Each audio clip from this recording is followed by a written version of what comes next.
स्वामी जगाची माऊली, स्वामी कृपेची साहुली, ऐसी निरंतर माया मी कुठे न पाहिली. श्री स्वामी समर्थ. सर्व मित्रमैत्रिणींचे आपल्या श्री दत्त अनुभूती परिवारामध्ये सहर्ष स्वागत आहे.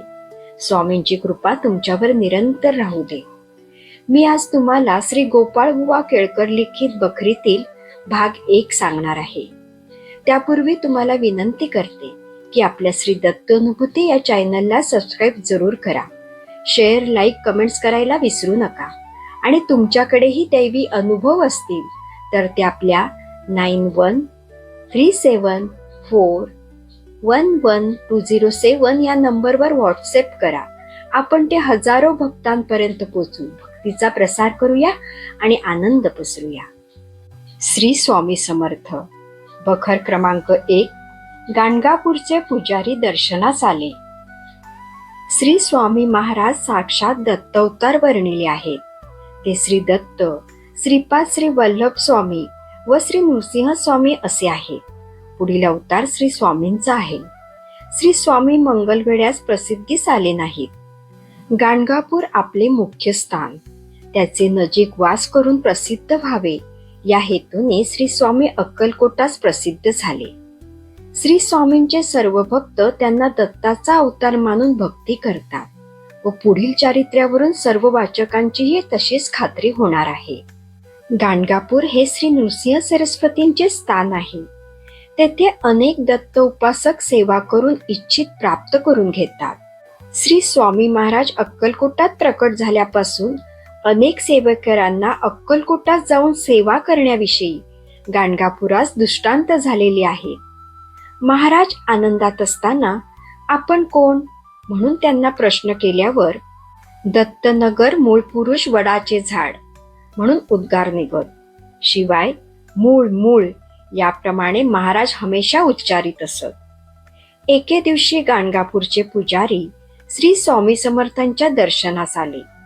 दर्शन झाल्यावर पुजाऱ्यास समर्थांनी तुमच्या देवाचे नाव काय म्हणून प्रश्न केला. पुजाऱ्यांनी सांगितले, महाराज आमच्या देवास श्री नृसिंह सरस्वती म्हणतात. ते ऐकून स्वामी महाराज म्हणाले, माझे नाव नृसिंहबान आहे बरे.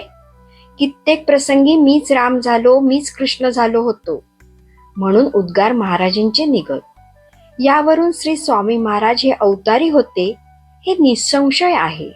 राजश्री चिंतोपंत आप्पा टोळ यांची व महाराजांची सोलापुरात गाठ पडून नंतर महाराज अक्कलकोटास आले. त्याबद्दल साग्र हकीकत पुढे देण्यात येईलच. चिंतोपंत हे महाराजांचे पूर्ण भक्त होते. महाराज दत्त अवतार असून त्यांच्या सहवासाचा लाभ होणार हे त्यांना 5-7 वर्ष अगोदरच कळले होते. ती गोष्ट अशी आहे की श्री क्षेत्र पंढरपुरास गोपाळबुवा नावाचे महाप्रसिद्ध जगतवंद पुरुष होऊन गेले. सन 1846-47 साली राजश्री चिंतोपंत आप्पा टोळ सोलापुरास मामलेदार असता त्यांच्या हाताखाली नगदी कारकून सातारेस रजेवर गेले होते. परत येताना ते पंढरपुरास मुक्कामास आले. आपण कोण, कुठे असता म्हणून बुवांनी त्यांना प्रश्न केला. कारकून म्हणाले, आम्ही सोलापुरास मामलेदार कचेरीत कारकून आहोत.